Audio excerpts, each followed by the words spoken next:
हमारे महापुरुष और संतों ने जो बात समझाई वह कुछ हमारे समझ में आई। उन्होंने कहा कि आप जीवन में दुख सुख का जो अनुभव करते हो इसका कारण क्या है। तो उन्होंने कहा कि शरीर को कंट्रोल करने वाली इंद्रियां होती हैं और इंद्रियों को कंट्रोल करने वाला मन होता है और मन को कंट्रोल करने वाली बुद्धि होती है और बुद्धि को कंट्रोल करने वाली आत्मा होती है, चेतना कहते हैं जिसको। और उस चेतना को प्रकट करने वाला जो परमात्मा है वो है। अब उसको तो छोड़ो, लेकिन वो कहते हैं कि आप शरीर को देखते रहते हैं, इनमें से किसी को आप जानते रहिए, समझते रहिए, और यही दुख सुख का हमारे जीवन का कारण बन जाता है।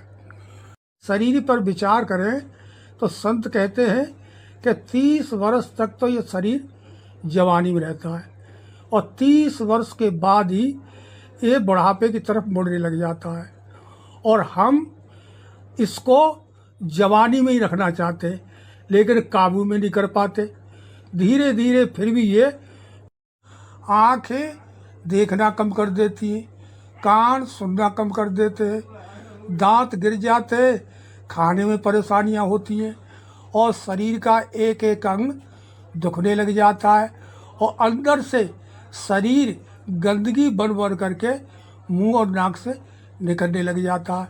ये तो हुआ शरीर का दुख। इसके अलावा और जो कुछ भी दुख हमारे सामने महसूस होते हैं वो सब इच्छाओं और कामनाओं के वशीभूत होते हैं। चाहे वो संतान का दुख हो, चाहे वो धन का दुख हो, चाहे वो परिवार का दुख हो, चाहे वो किसी पड़ोसी का दुख हो, चाहे और भी तरह के दुख आते हैं सामने।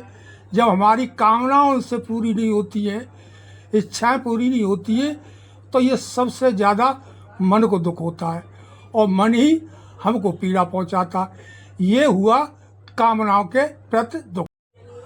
कामना और इच्छाओं की पूर्ति में ये मन लगा रहता है और जिस सुख के लिए, इस आनंद के लिए जो जीवन मिला था वो ना तो वो सुख मिल पाता है, ना वो आनंद मिल पाता है और अंतिम समय पर ये उस सुख से और आनंद से दूर रहकर ये दुखी होकर के संसार से निराश होकर के वापस चला जाता है।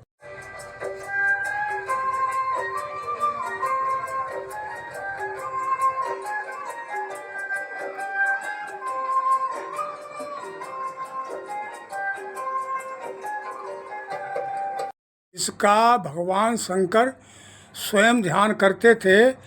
जब तक वो ज्ञान हमको प्राप्त नहीं होगा ना तो हम वो सुख प्राप्त कर सकते हैं, ना वो आनंद प्राप्त कर सकते हैं, ना वो सच्चिदानंद हमको मिलेगा जिसके लिए ये जीवन मिला।